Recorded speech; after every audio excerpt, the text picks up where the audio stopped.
अस्सलामु अलैकुम वरहमतुल्लाहि वबरकातुह। अल्हम्दुलिल्लाहि रब्बिल आलमीन वस्सलातु वस्सलामु अला सय्यिदिल अंबियाइ वल मुरसलीन व अला आलिहि व अस्हाबिहि अजमाइन व मन तबिअहुम बि इहसानिन इला यौमिद्दीन, अम्मा बाद। क़ाल अल्लाहु तबारक व तआला फ़िल क़ुरआनिल मजीद वल फ़ुरक़ानिल हमीद। अऊज़ु बिल्लाहि मिनश शैतानिर रजीम। बिस्मिल्लाहिर्रहमानिर्रहीम। मा काना मुहम्मदुन अबा अहदिम मिर रिजालिकुम वलाकिन रसूलल्लाहि व खातमन नबिय्यीन। सदक़ल्लाहुल अज़ीम। क़ाल अल्लाहु तबारक व तआला फ़ी शानि हबीबिही सल्लल्लाहु अलैहि वसल्लम। इन्नल्लाह व मलाइकतहु युसल्लूना अलन नबिय्य या अय्युहल्लज़ीना आमनू सल्लू अलैहि व सल्लिमू तस्लीमा। अल्लाहुम्मा सल्लि व सल्लिम व ज़िद व बारिक अला हबीबिका सय्यिदिना व नबिय्यिना व मौलाना मुहम्मदिन व अला आलिहि व अस्हाबिहि अजमाइन। अज़ीज़ान मोहतरम, इससे क़ब्ल अक़ायद में आप हज़रात के सामने फ़िरक़े क़ादियानी यानी क़ादियानी फ़िरक़े के हवाले से गुफ्तगू का आगाज़ किया गया था और ये फ़िरक़ा अपने बातिल अक़ायद की बुनियाद पर इस्लाम से ख़ारिज है और इसका जो बानी है ग़ुलाम अहमद क़ादियानी, उसकी ज़िंदगी के कुछ हालात इससे क़ब्ल के जुमा में बयान किए गए थे ताकि नबूवत का दावा करने वाले के हालात भी मालूम हो। चूँकि नबी वो होते हैं जिनकी ज़िंदगी नबूवत के बाद भी और नबूवत से पहले भी बड़ी पाकीज़ा और जो है ना काबिल तक़लीद और काबिल इताअत होती है, और उनकी नबूवत से पहले वाली ज़िंदगी भी जो है उनकी नबूवत की दलील होती है और उनकी नबूवत का नमूना होती है। जैसे कि ख़ुद कुरान मजीद में सरकार दो आलम सल्लल्लाहु अलैहि वसल्लम ने फरमाया, फ़क़द लबिस्तु फ़ीकुम उमरम मिन क़ब्लिही अफ़ला ताक़िलून। सरकार ने अपनी उम्र को बतौर दलील के जो है ना पेश फरमाया कि मैंने तुम में एक उम्र का एक अरसा, एक हिस्सा जो है ना गुजारा है, तुम्ही ने मुझे सादिक़ और अमीन कहा, तो फिर क्या तुम्हें इस बात की अक्ल और समझ नहीं है कि नबूवत से पहले तो मुझे सच्चा और अमानतदार कहते थे, जब मैंने ऐलान नबूवत किया तो तुम मुझे झूठा और साहिर और कज़्ज़ाब और जादूगर कहते हो। तो लिहाजा नबी पाक सल्लल्लाहु अलैहि वसल्लम ने अपनी ज़िंदगी, साबिक़ा ज़िंदगी को अपनी नबूवत पर दलील बनाई। तो लिहाजा जिस तरह मैं नबूवत से पहले भी सच्चा और अमानतदार था और ये ऐलान तौहीद में भी मैं सच्चा और अमानतदार हूँ। तो ये ग़ुलाम अहमद क़ादियानी की ज़िंदगी को अगर आप देखेंगे तो मैंने इससे पहले बतलाया, तारीख़ पैदाइश में कन्फ्यूजन, नसब में कन्फ्यूजन, कभी अपने आप को मुग़ल कहता है, कभी अपने आप को ईसाई कहता है, कभी अपने आप को आर्या कहता है, कभी आपको गैर मुस्लिमों का भगवान कहता है, कभी अपने आप को सिख कहता है। खैर, उसके नसब के बारे में ही उसे जो है ना सही पता नहीं, कभी अपने आप को मर्द कहता है, कभी अपने आप को औरत की हैसियत से पेश करता है। तो बहरहाल जिन्स में कन्फ्यूज़न, नसब में कन्फ्यूज़न, तारीख़ पैदाइश में कन्फ्यूज़न, फिर दावे नबूवत कितना सही है उसका अंदाज़ा इससे लगाया जा सकता है। तो बहरहाल तो ये तो कुछ इब्तिदाई हालात, कुछ ज़िंदगी के मुख्तसर से जो है ना हालात थे। अब रहा आइए, ग़ुलाम अहमद क़ादियानी शुरू से ही जो है ना नबूवत का दावेदार नहीं था, बल्कि वो शुरू से अहले सुन्नत के अक़ायद पर क़ायम था। शुरू से जो है ना अहले सुन्नत के अक़ायद पर क़ायम था। बाद में उसे जब जो है ना अंग्रेज़ी जो है ना डॉलरों की भनक लग गई और उसका मज़ा लग गया, तो फिर उसने जो है ना क़ादियानी दावा नबूवत कर दिया और फिर जो है ना अपने आप को नबी बल्कि खुदा होने का भी उसने दावा जो है ना कर दिया। ये डॉलरों का असर था। जैसा कि हम देखते हैं कि बाज़ सुन्नी हज़रात में भी, पूरे वैसे नहीं होते, बाज़ सुन्नी हज़रात में भी ऐसे होते हैं कि किसी जगह दावत मिल गई, दो निवाले लुक़मे अगर मिल गए, थोड़ी सी इज़्ज़त मिल गई, थोड़ी सी नफ्स को तस्कीन मिल गई, तो उधर क्या करते हैं, चले जाते हैं कि उसका अक़ीदा क्या है, वह अमल क्या है, वो क्या है, हकीकत क्या है, उसका मुशाहदा नहीं करते। तो ये बाज़ लोग ऐसे होते हैं, दुनिया परस्त या दुनिया के ख्वाहिशमंद या नफसानी ख्वाहिश या इज़्ज़त के जो है ना भूखे, इस तरह के कुछ लोग होते हैं। तो वो जो है ना उनका कोई ईमान का एतबार नहीं, वो कभी भी किधर भी झुक सकते हैं और कभी भी कितने भी ख़तरनाक क्या है मिल्लत के लिए साबित हो सकते हैं। तो बहरहाल अज़ीज़ान मोहतरम, ख़ुलासा गुफ्तगू ये है कि ग़ुलाम अहमद क़ादियानी के जो है ना पहले तो वह अहले सुन्नत वल जमात के अक़ायद पर शामिल था, अक़ायद को मानने वाला था, लेकिन बाद में उसने नबूवत का दावा किया, बल्कि खुदा होने का, खुदा का बेटा होने का भी दावा उसने किया। खुदा की शान में भी उसने गुस्ताखी कर दी, रसूल की शान में भी गुस्ताखी कर दी, सहाबा और अहले बैत की शान में भी उसने गुस्ताखी कर दी। उसकी तफसीर मैं आगे आपको बताऊँगा। लेकिन उसने डायरेक्ट नबी होने का दावा नहीं किया, बल्कि मरहलावार स्टेप बाई स्टेप उन्हें जो है ना आखिर में उसने नबी होने का, फिर उसके बाद खुदा का बेटा होने का, फिर उसके बाद खुदा होने का दावा किया। ये स्टेप बाई स्टेप मैं आपको बतलाऊँगा। लेकिन मैं आपको यहाँ आज जिन बातों पर ज़ोर दे रहा हूँ, दो बातें बताऊँगा आपको मैं कि नबूवत का दावा करने से पहले जो है उसके जो अक़ायद थे, फिर उसके बाद नबूवत का दावा उसने किया, तो फिर उसके बाद साबिक़ा और बाद के अक़ायद में कितना तज़ाद और क्या जो है ना ख़ामियाँ पाई जाती है, मैं आपके सामने ज़िक्र करता चलूँ। जो है ना नबूवत से पहले जो है ना ग़ुलाम अहमद क़ादियानी का अक़ीदा ये था कि वला यजीउ रसूलुन बादहु व हुवा ख़ातमुन नबिय्यीन वला यंबग़ी लि अहदिन जो है वला यंबग़ी लि अहदिन अन यंसक़ल क़ुरआन बाद तकमीलिही, ये उसके अल्फाज हैं ग़ुलाम अहमद क़ादियानी के, कि नबी पाक सल्लल्लाहु अलैहि वसल्लम ख़ातमुन नबिय्यीन है, आपके बाद कोई रसूल आने वाला जो है ना नहीं है, और क़ुरआन आखिरी आसमानी किताब है, इसको कोई इसी का हुक्म हमेशा चलेगा, इसको कोई ख़त्म नहीं कर सकता, इसके अहकामात को कोई ख़त्म नहीं कर सकता। ये बुनियादी निचोड़ बता रहा हूँ मैं। तो ग़ुलाम अहमद क़ादियानी की ज़ुबानी में बता रहा हूँ, ये जो कौल मैंने ज़िक्र किया है ग़ुलाम अहमद क़ादियानी का है, ये कोई किताब का या किसी मौलाना का या किसी आलिम दीन की किताब का नहीं है, ख़ुद उसका कौल है कि नबी पाक सल्लल्लाहु अलैहि वसल्लम के बाद कोई रसूल आने वाला नहीं है, वो ख़ातमुन नबिय्यीन है। और जो है ना वो किताबुल किसी के लिए भी ये मुनासिब नहीं है कि वो किताबुल्लाह को जो है ना ख़त्म कर दे, क़ुरान के हुक्म को ख़त्म कर दे, क़ुरान को मनसूख कर दे, बल्कि क़ुरान हमेशा रहेगा, उसका हुक्म हमेशा रहेगा।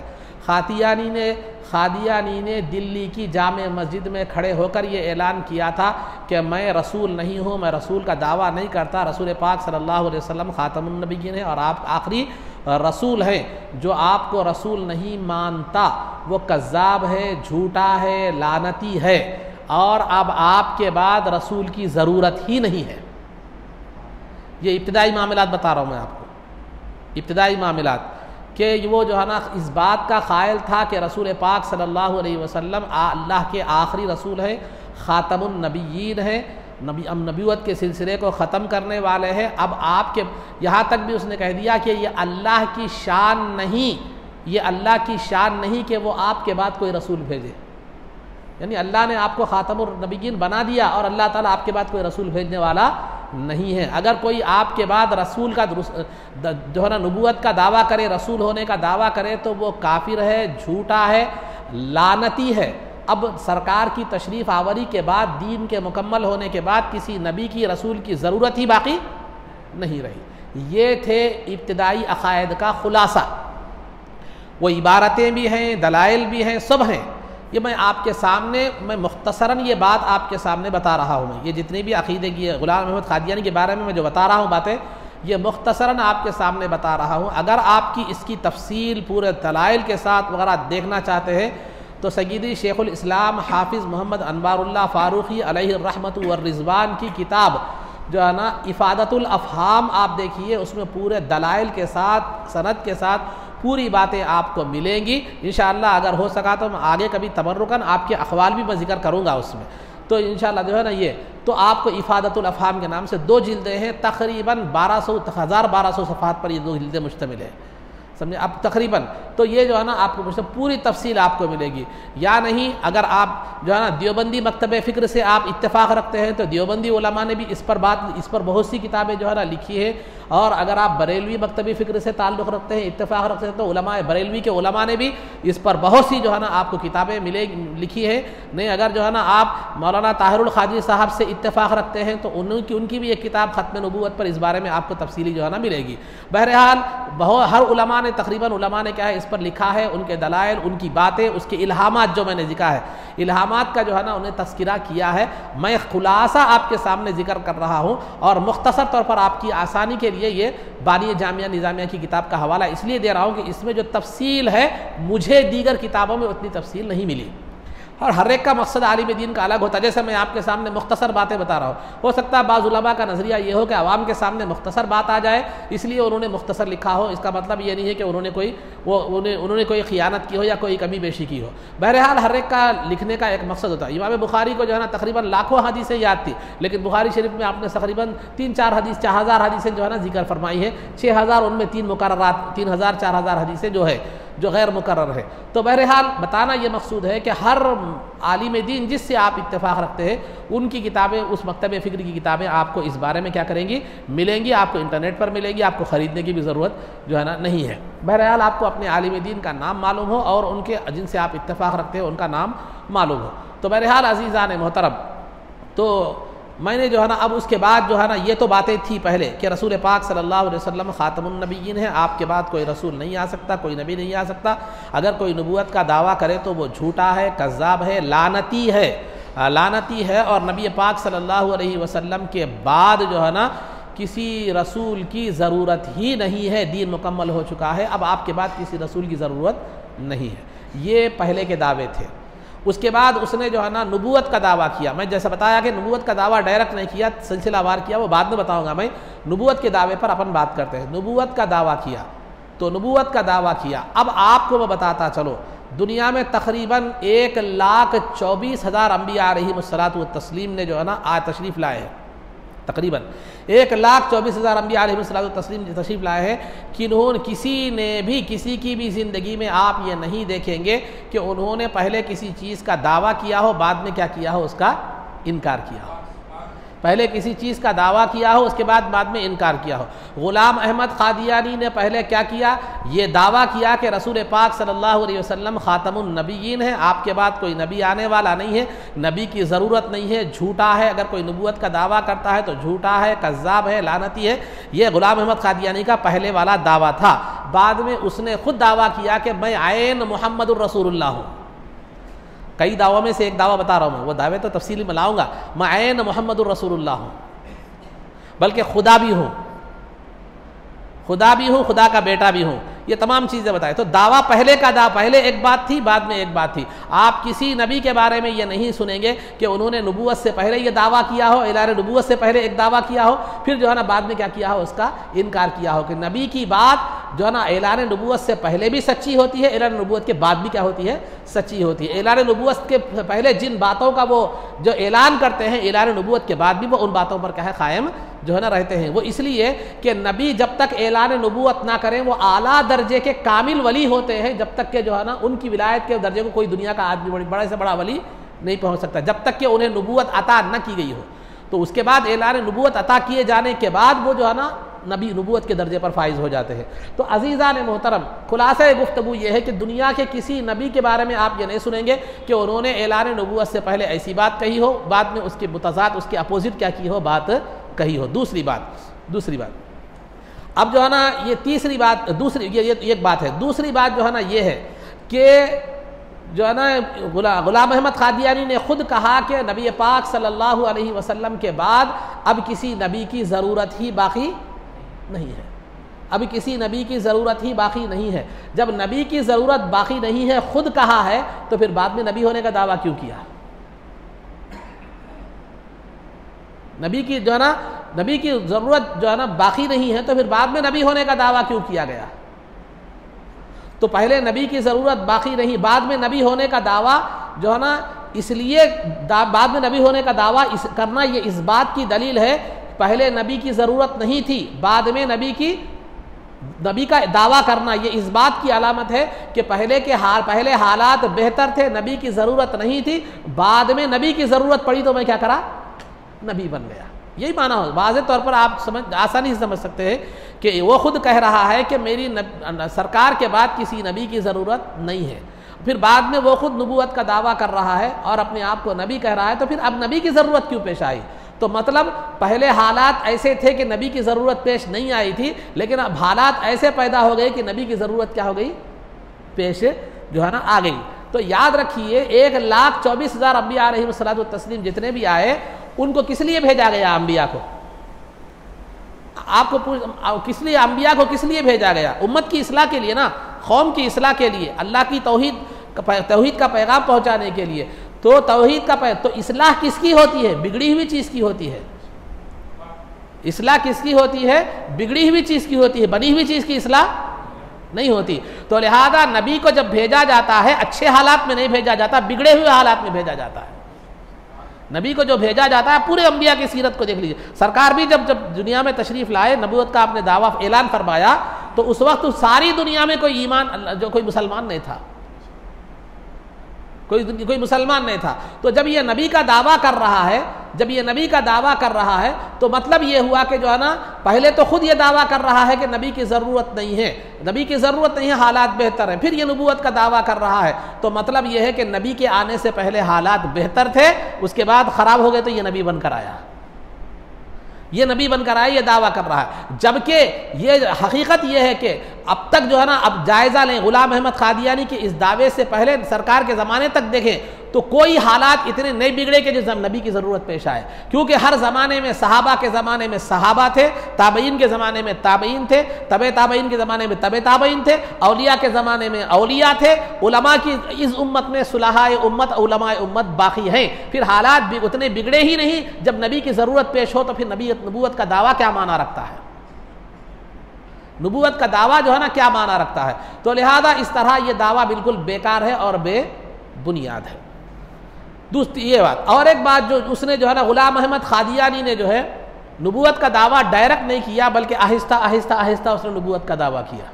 पहले उसने मुजद्दिद का दावा किया, मुजद्दिद होने का दावा किया। मुजद्दिद किसको कहते हैं, पहले मैं आपको वो समझा दूँ ताकि दावा भी समझ में आ जाए।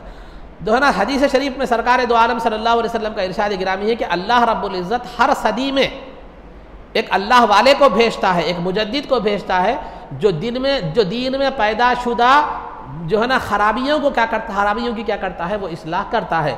दीन को क्या करता है, दीन की तजदीद करता है, दीन में जो खराबियाँ पैदा हो चुकी हैं उसकी क्या करता है, इस्लाह करता है। उसकी बेहतरीन मिसाल हमारे सामने मुजद्दिद अल्फ़े सानी रहमतुल्लाहि ताला अलैह की है, जो अकबर के दौर में आप तशरीफ़ लाए थे, जबकि अकबर ने एक दीन इलाही के नाम से बातिल दीन क्या किया था, ईजाद किया था। वो उसकी तफसीलात अब का मौका नहीं है। तो बहरहाल अज़ीज़ान मोहतरम, तो मुजद्दिद कहते हैं कि अल्लाह रब्बुल इज़्ज़त का वो महबूब तरीन बंदा, वो वली, अल्लाह का वो वली जिसको अल्लाह ने दीन में पैदाशुदा बिगाड़ और ख़राबियों को दुरुस्त करने के लिए दुनिया में भेजा हो, उसको क्या कहते हैं, मुजद्दिद कहते हैं। तो गुलाम अहमद कादियानी ने जो है ना, ये अपने पहले तो मुजद्दिद होने का दावा किया। क्यों दावा किया मुजद्दिद होने का? क्योंकि उसका ज़माना ऐसा था कि जिस ज़माने में पादरी जो ईसाई थे वो अपनी गुमराहियाँ फैला रहे थे, अपने बुरे अकीदे क्या कर रहे थे, अकीदों का प्रचार कर रहे थे। दूसरी तरफ आर्या मज़हब के जो लोग थे वो अपने गलत मज़हब का क्या कर रहे थे, प्रचार कर रहे थे। और ये तबीयत में इसकी क्या था, एक मुनाज़राना तबीयत थी, लोगों से मुनाजरा करना, वो करना, बहस करना, मुबाहसा करना। तो लिहाजा ये क्या किया, उनसे बहस मुनाजरा मुबाहसा करते करते करते अपने आप को क्या है, मुजद्दिद समझने है ना लग गया, अपने आप को मुजद्दिद समझने लग गया।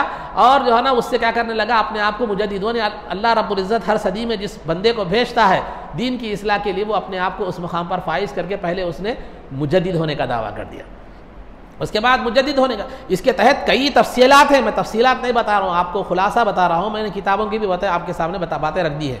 तो अगर किताबों के हवाले से, दलाइल के हवाले से पूरे तफसीलात करते जाए तो उसमें समझता हूँ उसमें बाज़ इल्मी ऐसी बहसें हैं जो आपको याद ना रहे, समझ में आए, या समझ में आ जाए तो याद ना रहे, ये मुश्किल है। इसलिए मैं खुलासतन आपको बताना चाह रहा हूँ। तो सबसे पहले उसने क्या किया, मुजद्दिद होने का दावा किया, मुजद्दिद होने का। उसके बाद जब आगे बढ़ गया, आगे बढ़ते बढ़ते उसने कहा मैं मुहद्दिस हूँ, मुहद्दिस हूँ। मुहद्दिस किसको कहते हैं? मुहद्दिस उसको कहते हैं जिसको कम से कम 1 लाख हदीस सनद और मतन के साथ याद हो। मुहद्दिस बोले तो जिसको हाफिज हदीस, यानी जैसे कुरान के हाफिज होते हैं वैसे हदीस के भी हाफिज होते हैं, और हाफिज हदीस जो होते हैं उनको क्या करते हैं, मुहद्दिस कहते हैं। जो कम से कम जिनको 1 लाख हदीसें, हदीस बोले तो सरकार का इरशाद, सनद के साथ, सनद बोले तो सरकार से यहाँ तक जिन जिन लोगों ने उस रिवायत को बयान किया है उनके नामों के साथ, उसको सनद कहते हैं। तो उसके बाद उसने क्या किया मालूम, पहले मुहद्दिस होने का दावा किया। अब उसके बाद जब वो दावा चल पड़ा, जब देखा मैदान साफ देखा, तो उसके बाद उसने क्या किया, महदवी होने का दावा किया, यानी महदी अलैहिस्सलाम होने का, जिनकी पेशन गोई सरकार ने दी है कि क़ियामत के करीब जो है ना महदी अलैहिस्सलाम तशरीफ़ लाएंगे, जो इमाम हसन रज़ी अल्लाह ताला अन्हु की औलाद में से होंगे। उनका नाम सरकार का नाम होगा, उनके वालिद का नाम सरकार के वालिद का नाम होगा, यानी उनका नाम भी मोहम्मद बिन अब्दुल्लाह होगा। ये अहादीस में इसकी वजाहत मेहदी अलैहिस्सलाम की दी है। सरकार ने क़ियामत के करीब उनके आने का तस्किरा जो है ना फरमाया है। तो वो क्या करने लगा, पहले मुजद्दिद कहा, उसके बाद मुहद्दिस कहा, उसके बाद उसने जो है ना अपने आप को क्या किया, मेहदी अलैहिस्सलाम बताने लगा। मेहदी अलैहिस्सलाम क्या किया, उसने अपने आप को बताया। उसके बाद जब ये दावा करते करते करते आगे बढ़ गया, तो आगे वो बढ़ गया तो उसने मसीले मसीह कहा अपने आप को। मसीले मसीह, मसीह कहते हैं, मसील कहते हैं जैसा, मुशाबिह। तो ईसा अलैहिस्सलाम के मुशाबिह उसने अपने आप को करार दिया। मैं ईसा अलैहिस्सलाम तो नहीं हूं, लेकिन ईसा अलैहिस्सलाम की तरह हूं। यहां तक वो सरकार को खातमुन नबीयीन मानता रहा। खातमुन नबीयीन मानने के साथ साथ महदवी होने का भी दावा किया और मसीह अलैहिस्सलाम के होने का भी, ईसा अलैहिस्सलाम के जैसा होने का दावा किया। मैं ईसा अलैहिस्सलाम तो नहीं हूं, लेकिन ईसा अलैहिस्सलाम जैसा मेरा मर्तबा है और मेरा मुकाम है, ईसा अलैहिस्सलाम जैसा हूं बल्कि बताया। उसके बाद थोड़ा और आगे बढ़कर खुद को ईसा अलैहिस्सलाम कह दिया। फिर आगे बढ़कर उसने क्या किया, खुद को ईसा अलैहिस्सलाम होने का क्या कर दिया, उसने जो है ना दावा कर दिया। अब ईसा अलैहिस्सलाम होने का दावा करने के बाद अब बाकी कौन थे, सरकार की ज़ात थी। तो सरकार की ज़ात में भी स्टेप बाई स्टेप आया, वो स्टेप बाई स्टेप आया। क्या कहा, मोहम्मद सरकार दो आलम सल्लल्लाहु अलैहि वसल्लम तो आखिरी नबी हैं, आखिरी रसूल हैं, लेकिन मैं ज़िल्ली नबी हूं कहा उसने। मैं क्या है, सरकार तो आखिरी नबी आखिरी रसूल हैं, ज़िल्ली नबी हूं मैं कहा। अरबी में ज़ाद लाम, सात ज़ाद होता ना, तो ये जोए से जो है ना, जोए लाम, जिसको आप उर्दू में जोए बोलते हैं, अरबी में वा बोलते हैं उसको। तो जो है ना ज़िल्ली नबी हो, ज़िल्ली का ज़िल के माने अरबी में साये के आते हैं, साये के आते हैं। सरकार असल है तो मैं उनका साया हूँ, और साया कभी असल से अलहदा नहीं हो सकता। तो यहाँ खातमुन नबीयीन में उसने दरार डालने की कोशिश की। सरकार असल है, मैं उनका क्या है, साया हूँ। और लोगों को खुश करने के लिए उसने क्या बात कही मालूम, अब तक जितने भी अंबिया आए वो खाली नबी थे, लेकिन सरकार की जात नबी गर है, यानी नबी बनाने वाले हैं। खुद भी नबी हैं, दूसरों को नबी बनाने वाले हैं। आम लोग हमारे पास कैसा होता, आवाम इल्हाद की बात बोलो, कोई भी बात बोलो, वाह वाह सुभान अल्लाह पहले बोल देते हमारे पास। तो ऐसे वाह वाह बोलने वाले लोग वहाँ पर भी मौजूद थे, हर ज़माने में मौजूद रहे। तो बहरहाल तो हमारे पास जैसे इल्हाद की बातें, बेदीनी की बातें, कुछ भी हो, क्या कुछ भी नुक्ता ज़रा अजीब बात दिखी तो हम क्या करते हैं, सुभान अल्लाह नारे तकबीर हम बोल देते हैं। वैसे लोग वहाँ पर भी थे। तो लिहाजा उसने कहा कि रसूल पाक सल्लल्लाहु अलैहि वसल्लम का मैं साया हूँ, मैं साया हूँ, ज़िल्ली नबी हूँ। सरकार ने मुझे क्या किया है, सरकार तो खातमुन नबीयीन है ही है, लेकिन सरकार ने मुझे भी मुकाम नबूवत पर फाइज फरमाया है। सरकार ने भी मुझे मुकाम नबूवत पर क्या किया है, फाइज फरमाया है। तो सरकार की जात वो है जो सिर्फ नबी नहीं बल्कि नबी गर हैं, यानी नबी बनाने वाले हैं। जैसे आप बादशाह गर हैं, बादशाह गर हैं, आप बादशाह गर हैं बोले तो आप वोटर हैं, किसी को भी बादशाह बना सकते हैं, किसी को भी प्राइम मिनिस्टर बना सकते हैं। ये तो नबी गर हैं बोल के सरकार बोले। तो ज़िल्ली नबी, मैं नबी का अक्स हूँ, नबी का साया हूँ, ऐसा जो है ना उसने पहले ये दावा किया। उसके बाद क्या किया, उसके बाद ये सब बातें इल्हाम की बातें मैं बता रहा हूँ, सब मेरे को इल्हाम ये हुआ कि मैं नबी का साया हूँ, इल्हामात। तो उसके बाद जो है ना, उसके बाद आगे चलकर कहा उसने, मैं बुरूजी नबी हूँ, बुरूजी नबी हूँ। आसानी से समझाने के लिए मैं आपको बताता चलूँ, बुरूज के माने जाहिर होना, बुरूज के माने अरबी में जाहिर होने के आते हैं। बुरूजी नबी का मतलब यह है कि नबूवत का अपडेट वर्जन, नबूवत का अपडेट वर्जन। क्योंकि सरकार की तालीमात, सरकार की जो बातें थी, सरकार की इरशादात थी 1400 साल पहले है, वो तालीमात, वो इरशादात, वो सब चीज़ें थोड़ा क्या हो चुकी हैं, पुरानी हो चुकी हैं। तो लिहाजा मैं उनका अपडेटेड वर्जन हूँ, अपडेटेड वर्जन हूँ। तो उसने क्या किया मालूम है, अपने आप को उसके बाद बुरूजी नबी साबित किया, ज़िल्ली नबी, बुरूजी नबी। सरकार के तालीमात को मैं असर नो नया करने वाला, अपडेट करने वाला नबी हूँ। सरकार तो खातमुन नबीयीन है, वहाँ का तो उसको छेड़ रहा नहीं, उसको बोलते हुए मैं सरकार का अक्स हूँ, या सरकार की जो तालीमात फैली हुई है उनको ही जो है ना अपडेट करने वास्ते आया हूँ, उनको ये करने वास्ते आया हूँ। उसके बाद बुरूजी नबी के हैसियत से जाहिर हुआ। उसके बाद उसने क्या किया, उसके बाद आखिर में उसने दावा किया कि मैं आयने मोहम्मद सल्लल्लाहु अलैहि वसल्लम,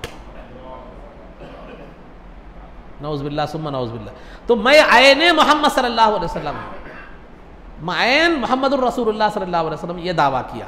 उसके बाद उसने खुदा की शान में गुस्ताखी भी की, बहुत सी गुस्ताखियां की, एक दो मैं आपके सामने रख रहा हूं। उसने क्या कहा, मुझे इल्हाम हुआ कि वही खुदा सच्चा है, वो खुदा सच्चा है जिसने कादियान में रसूल को भेजा। रसूल से मुराद अपनी ज़ात को।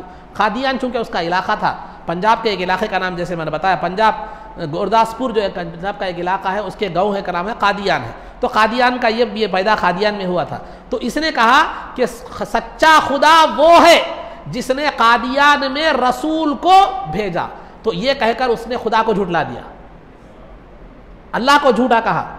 अब आप बोलेंगे कैसा कहा झूठा, क्योंकि अल्लाह ने इसको रसूल बनाकर नहीं भेजा। तो सच्चा खुदा कौन है? जो इसको रसूल बनाकर भेजे वही सच्चा खुदा है, जो इसको रसूल बनाकर ना भेजे वो खुदा सच्चा नहीं है। तो अल्लाह ने तो उसको रसूल बनाकर नहीं भेजा, तो अल्फाज दीगर क्या हुआ, खुदा क्या हो गया, झूठा हो गया, खुदा झूठा हो गया। और दूसरा उसका इल्हाम ये भी है, उसने ये भी इल्हाम का, मेरे इल्हाम में ये मुझे ये बतला, अल्लाह रब्बुल इज़्ज़त ने इल्हाम में मुझे ये बतलाया है कि मैं मखलूक की हर हरकत से वाकिफ हूं, मैं मखलूक की हर हरकत से वाकिफ हूं, मैं चोर की तरह छुप छुपा कर हर एक के पास हाजिर हो जाता हूं। कौन बोल रहा है? ये अल्लाह ताला बोल रहा। मुझे इल्हाम हुआ कि अल्लाह ताला फरमाता है, अल्लाह ताला अपने मुताल्लिक फरमाता है, इसके मुताल्लिक नहीं, इसके मुताल्लिक वो तो बात अच्छी थी। तो जो है ना, तो अल्लाह ताला फरमाता है अपने ताल्लुक से, क्या फरमाता है कि मैं बंदों की हर हरकत से वाकिफ हूं, उनकी हर चीज जर्रे जर्रे से वाकिफ हूं। वो जहां भी होते हैं मैं चोर की तरह छुप कर उनके पास क्या हो जाता हूं, हाजिर हो जाता हूं। ये अल्लाह के ताल्लुक से उसकी कई गुस्ताखियों में से ये दो गुस्ताखियां हैं। उसके बाद उसने अब आगे बढ़ते हुए और कहा कि अल्लाह ताला ने इल्हाम में मुझे कहा कि ऐ मेरे बेटे, या वलदी, ऐ मेरे बेटे। अल्लाह ने मुझे इल्हाम में बेटे से खिताब फरमाया, मैं अल्लाह का बेटा।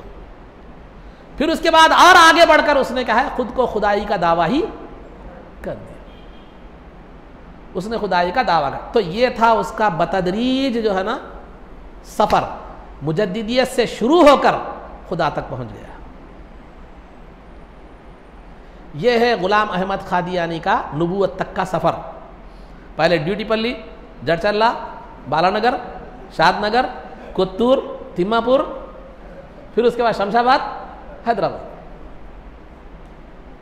समझ में आ गई बात? तो ये चीज़ थी, खुलासा है ये पूरा। इसके तहत कई इल्मी बहसें हैं, मैंने किताबों के हवाले भी दे दिया आपको, मैं रेफ़र भी कर दिया, बानी जामिया की किताब क्या या इफ़ादतुल अफ़हाम का, और जो मकतब फ़िक्र से आप ताल्लुक़ रखते हैं उनके उलमा की किताबें इस पर मौजूद हैं। आप जो है ना उनका मुताला कर सकते हैं, बहुत सा मवाद इस पर मौजूद है आपको। ठीक है, तो ये चंद बातें थी जो मैंने वो सफ़र बतलाया। फिर मैं इसके वो सही हालत में सही उल अक़ीदा रहने के वक्त क्या बातें थी, फिर बदलने के बाद, बिगड़ने के बाद क्या बातें हुई, वो तमाम अखबाल इंशाअल्लाह तबर्रुकन बानी जामिया की किताब के हवाले से आगे इंशाअल्लाह बयान करूँगा। फिर इसका अंजाम कैसा हुआ, फिर क्या क्या हुआ, वो तफसीलात में आपके सामने आगे जो है ना इंशाअल्लाह उसकी तज़किरा किया जो है ना जाएगा। ये चंद बातें थी जो ज़रूरी सफ़र, जो नबूवत तक का सफ़र जो है ना, सुन्नी से लेकर खुदा तक का, सुन्नी से लेकर खुदा तक का सफ़र। इसमें एक इशारा यह भी है कि सुन्नी अगर बिगड़ गया तो कहाँ तक पहुँच सकता है, मगर हर सुन्नी नहीं, वो सुन्नी जो दुनिया का तलबगार हो, जो ओहदे का तलबगार हो, जो पैसे और लालच और दुनियावी जो है ना शोहरत का तलबगार हो।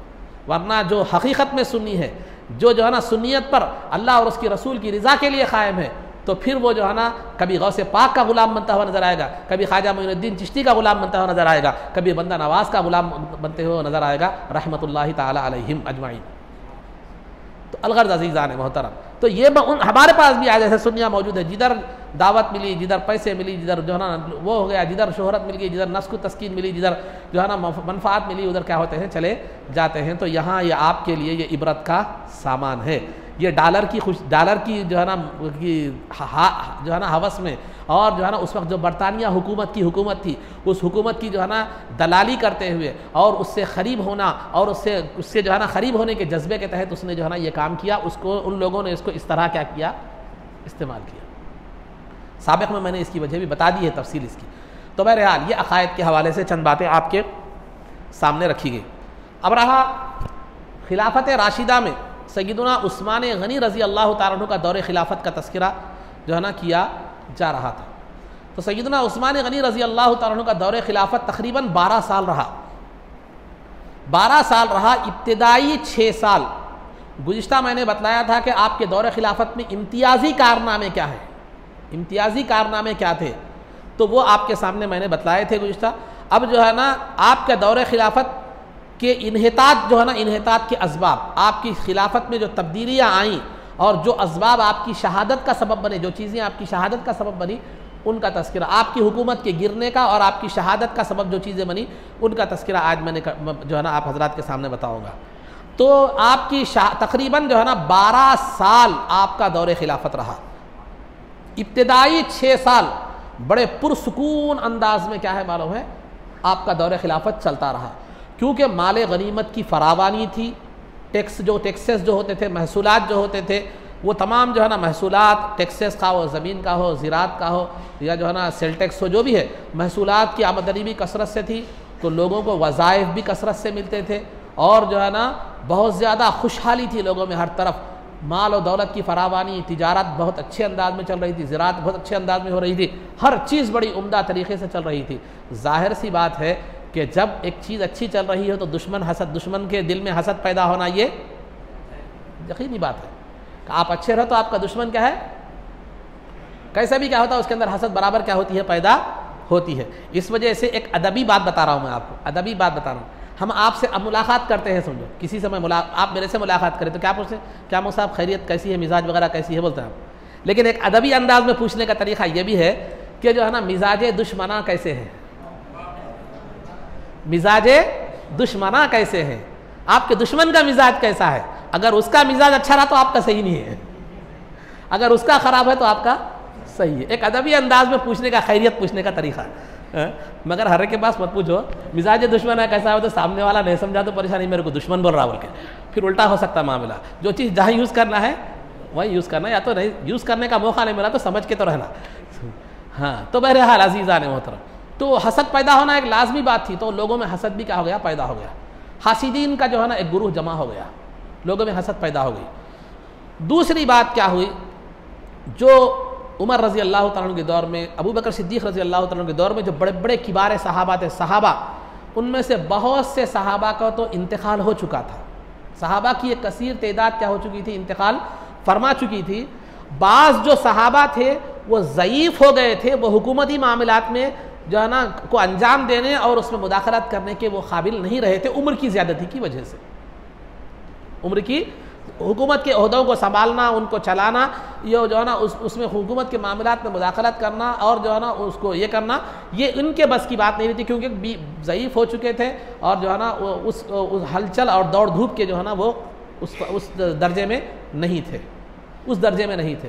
तो लिहाजा उसके नतीजा क्या हुआ, उनकी जगह क्या हो गया, ऐसे नई नस्ल के लोग क्या है मालूम है, उनकी जगह ले ली जिनके पास ना वो तक़वा था, ना वो तहारत थी, ना वो दीन का वो जज्बा था, ना इस्लाम जो है ना उनके अंदर जो है ना वो कोई लिल्लाहियत और उतना अल्लाह की खुशनुदी का जो है ना वो जज्बा था, बल्कि माल की कसरत ने उनमें हसद और रश्क पैदा कर दिया था।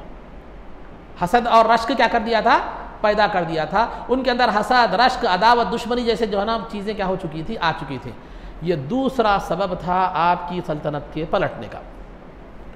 और तीसरा सबब तो क्या हो गया, नाअहल लोग क्या हो गए, जो काबिल लोगों की जगह नाअहल लोग आ गए। तो काबिल लोगों की जगह नाअहल लोग आते हैं तो क्या हाल होता है, आपको भी तजुर्बा है, इसका बोलने की ज़रूरत नहीं है। तो बहरहाल तो ये जो है ना ये हो गया दूसरी चीज़।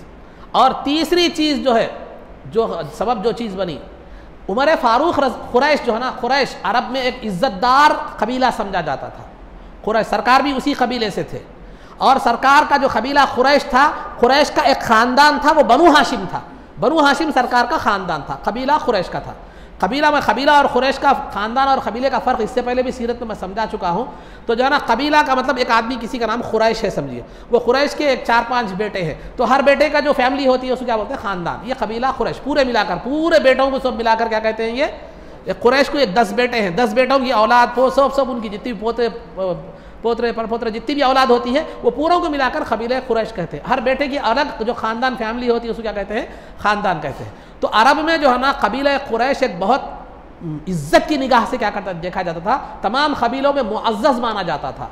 और कबीले कुरैश में कबील ख़ानदान बनु हाशिम जो सरकार का ख़ानदान था वो बहुत ज़्यादा क्या है मुअज़्ज़ज़ माना जाता था। ये एक बात जहन में रखिए तमहीदी तौर पर। तो उमर फ़ारूक रज़ी अल्लाह तआला अन्हु की दूर अंदेशी थी कि उमर फ़ारूक रज़ी अल्लाह तआला अन्हु ने अपने दौरे खिलाफत में जो कुरैश के कबीले कुरैश के जो लोग थे उनको मदीने से कभी भी बाहर निकलने नहीं दिए, मदीने से बाहर निकलने जो है ना नहीं दिए। मसलिहत क्या थी, अब ये लोग इज्जतदार ख़ानदान के लोगों में इनकी इज्जत है, लोगों में इनका मुकाम है, कहीं मदीने से बाहर निकलेंगे तो अपनी एक फ़ौज तैयार करके कहीं खिलाफत में खलल, खिलाफत का दावा करके खिलाफत में क्या कर दे खलल पैदा ना कर। ये दूर अंदेशी के पेश नज़र क्या है मालूम है, उमर फ़ारूक रज़ी अल्लाह तआला अन्हु कबीले कुरैश के लोगों को कभी मदीने से बाहर जाने नहीं दिए। लेकिन उस्मान गनी रज़ी अल्लाह तआला अन्हु की तबीयत में नरमी थी, सब्र था, बुर्दबारी थी, वो है ना बिल्कुल जो है ना एक बहुत नरम तबीयत के थे। आपने क्या कर दिया, उनको आज़ादी दी कि वो जहाँ चाहे रह सकते हैं, जा सकते हैं। तो नतीजा ये हुआ कि कुरैश कबीले कुरैश के लोग मदीने मुनव्वरा से बाहर निकलकर दूसरे मकामात पर फैल गए, लोग उनकी इज्जत अफजाई की, उनको हाथों हाथ ले लिए। इस तरह वो बहुत बड़े जागीरदार बन गए, माल दौलत की कसरत हो गई और जो है ना बहुत ज़्यादा उनके पास जो है ना माल की फरावानी आ गई। तो माल की फरावानी आने के बाद इंसान के अंदर जो पहला जज्बा पैदा होता है वो इज्जत और इख्तिदार का होता है। इलेक्शन के मौके पर आप बहुत से लोगों को देखेंगे, मालूम है वो जीतते नहीं लेकिन करोड़ों रुपए इसलिए खर्चा करते हैं ताकि इज्जत और इख्तिदार क्या हो जाए, हासिल हो जाए, लीडरशिप में अपना लाइन में अपना शुमार तो हो जाए। नाकाम लीडर ही सही मगर लीडर की हैसियत से वो जाने जाए। तो इज्जत आने के बाद इंसान के अंदर जो है ना पैसा दौलत आने के बाद ओहदे और इख्तिदार और इज्जत का जज्बा पैदा हो जाना ये फितरी बात है। तो कुरैश जब फैल गए तो उनके दिल में भी जब माल दौलत की कसरत हो गई, जायदादें जो है ना बढ़ गई, बन गई उनकी, तो वो लोग क्या करने लगे कि जो है अब उनको भी ज़रूरत थी ओहदे की, इख्तिदार की और इज्जत की। उन लोगों को भी अब तलब ये इस तरफ क्या है ख्वाहिश पूरी हुई। तो जो इलाके मुसलमानों के इलाके, जो गैर मुस्लिमों के इलाके, मजूसियों और यहूदियों के जो इलाके थे, जो मुसलमानों ने फतह कर लिए थे और उससे उनकी साख को, उनकी जो है ना उनके इलाके छिन गए थे और वो जो है ना उनकी हुकूमत ख़त्म हो गई थी, उनकी साख मुतासिर हुई थी, वो लोग वक्त के इंतज़ार में थे। लिहाजा उन्होंने कुरैश जो ओहदे के जो है ना ख्वाहिशमंद कुरैश थे, जो लोग ओहदे के ख्वाहिशमंद थे, उन्होंने उनको उस्मान गनी रज़ी अल्लाह तआला के खिलाफ भड़का दिया। हज़रत हम आपके वो हैं, हज़रत हम आपके ये हैं, हम आपके ताबे हैं, आप खलीफा बनने के आप सबसे ज़्यादा हकदार हैं, आप वो हकदार हैं, ये हकदार हैं, वो हकदार है, बल्कि उनको चढ़ाने लगे। जैसा आजकल हमारे पास मुरीदों में भी होता है, बाज़ मुरीदा पीर को चढ़ा के बाज़ के खिलाफ कर देते हैं। याद रखिए, मैं हमेशा एक बात बोलता हूँ, बड़े से बड़े आलिम दीन को और पीर व मुर्शिद को लेकर डूबने वाले उनके मुरीदीन और मुतक़ीदीन होते हैं। वो बेचारे को पता भी नहीं चलता पानी कब आ गया उसके नीचे। ये बात हमेशा याद रखिए। तो अब मैं ये इसी वजह से मैं ये कोशिश करता हूँ कि कभी अपने मुतक़ीदीन का जमात नहीं रखता मैं, समझे। बस काफ़ी है, जो भी है काफ़ी है, जिस अंदाज में है काफ़ी है। इज्जत ज़िल्लत देने वाली ज़ात अल्लाह की है, समझे। हाँ, इज्जत ना मिले कोई परवाह नहीं, ये जो कोशिशें हैं कबूल हो जाए बहुत बड़ी बात है। तो अल्लाह की बारगाह में मकसूद वही है, बस कुछ भी नहीं है। तो भाई वो तारीफ़ पूरी नहीं बता रहा हूँ मैं, नतीजा बता रहा हूँ, नताइज। तो वो जो क्या करें, जो मजूसी थे, जो यहूदी थे, जो इनके इलाके इस्लाम ने फतह करके इस्लामी हुकूमत वहाँ कायम हो चुकी थी, उनकी हुकूमत चले गई थी, उनकी साख जो उनकी इज्जत जो विखार था वो ख़त्म हो गया था। उन्होंने इस मौके को गनीमत जानकर कुरैश की तायीद में कुरैश के पास उसको उकसाने लगे उस्मान गनी रज़ी अल्लाह तआला के ख़िलाफ़। और एक सबब जो था वो ये था कि ज़माने जाहिलियत में कुरैश के कई कबीले हैं, काबिल ज़िक्र कबीले बता रहा हूँ मैं। कुरैश के कई कबीले हैं, वो कबीलों में से एक कबीला बनु हाशिम था जो सरकार के ख़ानदान का था, इनकी जिम्मेदारी काबे का इंतज़ाम था। और एक बनु उमैया एक कबीला था, कुरैश के कबीले में से बनु उमैया एक ख़ानदान था जिसमें उस्मान गनी रज़ी अल्लाह तआला अन्हु भी थे, अबू सुफियान भी थे और अमीर मुआविया रज़ी अल्लाह तआला अन्हु भी उसी कबीले से थे, तो लिहाजा उसी ख़ानदान से थे। तो बनु हाशिम और बनु उमैया में, बनु उमैया की क्या जिम्मेदारी थी, वह फ़ौज का सेगा था, वो फ़ौज के डिपार्टमेंट के थे। ये काबे के खादिम और मुतवल्ली थे, कौन, बनु हाशिम। और बनु उमैया फ़ौज के जो है ना डिपार्टमेंट के से उनका ताल्लुक़ था, फ़ौजी ओहदा उनके हाथ में था, फ़ौजी जो है ना डिपार्टमेंट उनका था। तो ये दोनों में ज़माना जाहिलियत से हमेशा दुश्मनी और अदावत थी। लेकिन नबी पाक सल्लल्लाहु अलैहि वसल्लम की तशरीफ़ आवरी के बाद इस्लाम की वजह से, सरकार की सोहबत की वजह से क्या हो चुका था, वो अदावत व दुश्मनी ख़त्म हो चुकी थी। लेकिन चूंकि उस्मान गनी रजी अल्लाह तआला के दौरे खिलाफत तक वो सहाबा नहीं रहे, वो उतने मुखलिस लोग नहीं रहे, जो भी सहाबा थे वो जो है ना दुनिया से किनारा कश हो गए, नए नए लोग आ गए, नए नए लोग आ गए। तो लिहाजा जो दुश्मन मजूसी और यहूदी थे उन्होंने बनु उमैया के लोगों को बनु हाशिम के खिलाफ, ये जो है ना बनु उमैया और बनु हाशिम के जो साबिका इख्तलाफात थे उन्होंने क्या कर दिया, उसको हवा दे दी, हवा दे दी। उन्होंने जो है ना बनु हाशिम के लोगों से कहा, यानी जो आले रसूल हैं, जो लोग हैं जो है ना, उनसे कहा देखो उस्मान गनी रजी अल्लाह ताला अन्हु ने हक का, खिलाफत का हकदार बनु उमैया का ने बनु हाशिम का था। बनु उमैया के लोगों ने खिलाफत पर क्या है कब्जा कर लिया। इस तरह उस्मान गनी रजी अल्लाह ताला के खिलाफ क्या है उन्होंने भड़काया। तो ये फितने का जो आगाज करने वाली थी वो दो कौमें थी, एक मजूसी जो आतिश परस्त थे, दूसरे यहूदी। और इस फितने को अंजाम देने वाला मास्टर माइंड जो था अब्दुल्ला इब्न सबा था,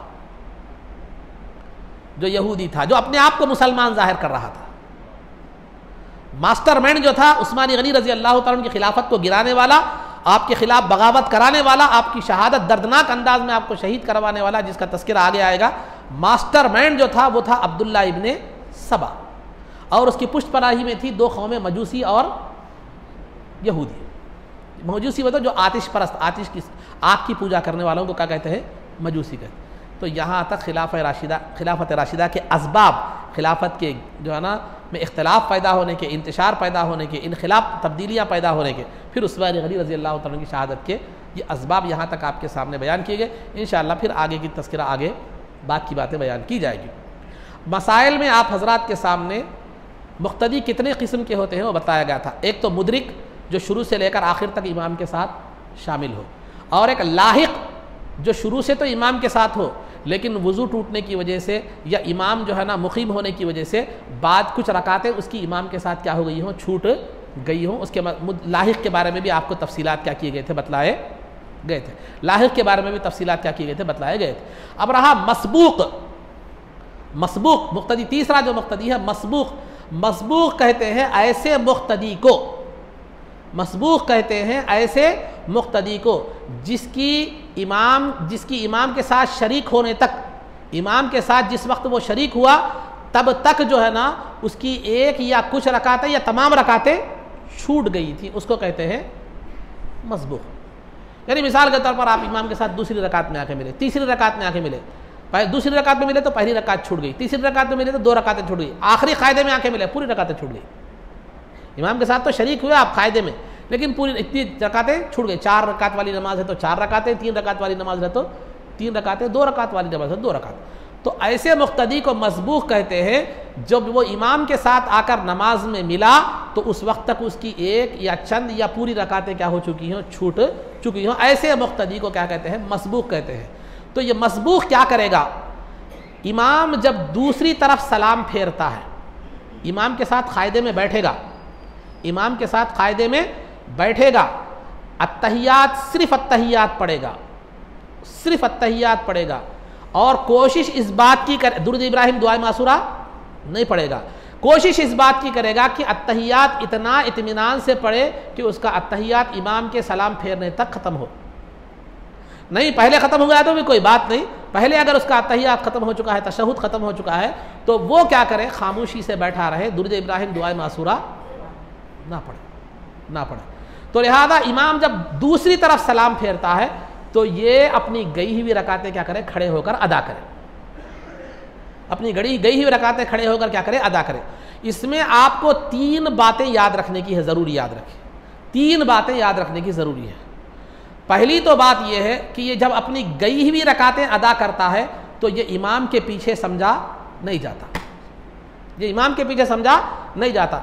अगर अपनी अदा करने वाली रकातों में अगर इससे कोई गलती हो जाए तो उसे सज्दे सहू करना पड़ेगा। जबकि मैंने लाहिक के ताल्लुक से बताया था कि वो इमाम के पीछे समझा जाएगा, अगर गलती हो जाए तो वह सज्दे सहू नहीं करेगा। लाहिक के ताल्लुक से साबिक़ा जुमा में मैंने बताया था। तो पहली तो बात यह है कि ये अपनी गई हुई रकातें जब अदा कर रहा है तो वो उसमें जो है ना क्या करेगा, वो उसमें इमाम के पीछे समझा नहीं जाएगा। अगर गलती हो जाए तो वो सज्दे सहू करेगा, सज्दे सहू करेगा। ठीक है। दूसरी बात वो ये अपनी गई हुई रकातें कैसे अदा करेगा, जैसे तन्हा अगर नमाज पढ़ता था तो जैसे अदा करता है वैसे अदा करेगा। तन्हा नमाज पढ़ता है तो जैसे अदा करता था वैसे अदा करेगा। यानी पहली रकात में सना जो है ना औज़ बिल्लाह बिस्मिल्लाह सूरह फातिहा ज़म्मे सूरा, दूसरी रकात में बिस्मिल्लाह सूरह फातिहा ज़म्मे सूरा, तीसरी रकात में सिर्फ सूरह फातिहा, चौथी रकात है तो सूरह फातिहा सिर्फ। तो तन्हा नमाज पढ़ता है तो कैसे अदा करता था नमाज वैसे ही अदा करेगा। ये दूसरी बात है, ये दूसरी बात। और जो है ना तीसरी बात याद रखने की ये है कि ये जो कायदा करेगा अपनी नमाज जो अदा कर रहा है उसमें जो कायदा करेगा इमाम की रकात को मिलाकर हिसाब करते हुए कायदा करेगा। इमाम की रकात को मिलाकर कायदा करते हुए क्या करेगा, हिसाब करेगा। कैसे? मिसाल के तौर पर हर नमाज में पहला कायदा 2 रकात पर होता है। हर नमाज में पहला कायदा क्या है, 2 रकात पर होता है। तो लिहाजा अगर उसने इमाम के साथ 1 रकात पढ़ी है तो जब वो अपनी गई हुई रकात अदा कर रहा है तो पहली रकात पर कायदा करेगा, क्योंकि वो इमाम के साथ पढ़ी हुई रकात को भी मिला लेगा। इमाम के साथ पढ़ी हुई रकात 1 रकात, फिर जो है ना अपने साथ जो तन्हा पढ़ रहा है नमाज वो 1 रकात, 2 रकात पर क्या करेगा, कायदा करेगा। क्योंकि हर नमाज में पहला कायदा क्या होता है, 2 रकात पर होता है। तो जो तीसरा काम जो है वो है कायदा करने में वो इमाम की रकात को भी शामिल करेगा। कायदे का हिसाब करने में वो इमाम की रकात को भी क्या करेगा, शामिल करेगा। मैं यहाँ आपको जो है ना 2 मिसालें देता हूँ। एक मिसाल तो इसलिए कि इसमें आमतौर पर लोग गलती करते हैं, एक मिसाल इसलिए आमतौर पर लोग गलत करते हैं। दूसरी मिसाल मजीद समझाने के लिए देता हूँ। 2 मिसालें दे रहा हूँ मैं आपको। पहली मिसाल मगरिब की नमाज की लीजिए, इसमें जिसमें आमतौर पर लोग गलती करते हैं। आपको मगरिब की नमाज में आप इमाम के साथ तीसरी रकात में मिल गया, आपको सना वगैरह नहीं पढ़ना है, कुछ भी अल्लाह अकबर कहकर इमाम के साथ क्या करना है, शरीक हो जाना है, खामोशी करना है। तीसरी रकात आपको मिल गई। इमाम साहब के साथ इमाम साहब जब सलाम फेर दे, सिर्फ अत्तहियात पढ़कर आपको खामोश बैठे रहना है। इमाम साहब जब दूसरी तरफ सलाम फेर दिए तो अब आपको उठकर नमाज अदा करना है। रकात कैसे अदा करना है? तकबीर तो आप इमाम के साथ मिलते वक्त ही बोल दिए, तकबीर तहरीमा। सना पढ़ना है, औज़ बिल्लाह पढ़ना है, बिस्मिल्लाह पढ़ना है, सूरह फातिहा पढ़ना है, ज़म्मे सूरा पढ़ना है। उसके बाद रुकू करना है, सजदा करना है। उसके बाद क्या करना बोलिए आप? खड़े हो जाना ना, कायदा करना। क्यों? इमाम के साथ आप 1 रकात पढ़ चुके हैं, ये दूसरी रकात पर आप जो अदा कीजिए, यहाँ तक कितने हुए, 2 रकात हुए। और हर नमाज में पहले 2 रकात पर कायदा है, पहले 2 रकात पर कायदा है। तो इमाम की 1 रकात, आपकी पढ़ी हुई 1 रकात, 2 रकातें हो गई, 2 रकात पर कायदा करना है। तो आप पहली रकात में क्या करेंगे, कायदा करेंगे, सिर्फ अत्तहियात पढ़ेंगे। ये पहला कायदा है, अत्तहियात पढ़ेंगे। वो इमाम के साथ जो कायदा किए थे वो कायदा शुमार नहीं हुआ। ये अत्तहियात पढ़ने की आप जो कायदा किए हैं वो कायदा आपका पहला कायदा है। और पहले कायदे में सिर्फ क्या करते हैं, अत्तहियात पढ़ते हैं। अत्तहियात पढ़ने के बाद क्या करें, आप उठकर क्या हो जाएंगे, खड़े हो जाएंगे, खड़े हो जाएंगे। तो पहली रकात तो आपकी हो गई जिसमें सना औज़ बिल्लाह बिस्मिल्लाह सूरह फातिहा ज़म्मे सूरा की थी। दूसरी रकात कौन सी है मगरिब की? दूसरी रकात कौन सी है? बिस्मिल्लाह पढ़ना है, सूरह फातिहा ज़म्मे सूरा पढ़ना है।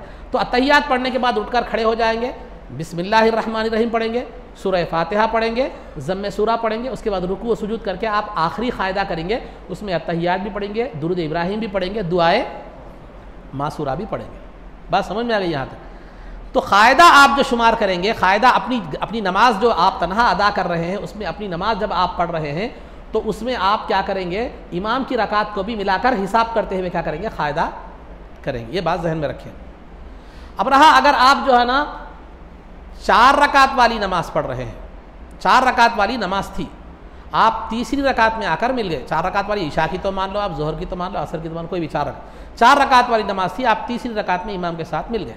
कायदे में वही अत्तहियात पढ़ेंगे, खामोश बैठेंगे। इमाम जब दूसरी तरफ सलाम फेर देगा तो अब आप क्या करेंगे बोलिए? अब आप लोग क्या करेंगे? तकबीर तहरीमा तो आपने कह दी, उसके बाद क्या करेंगे, उठकर सना पढ़ेंगे।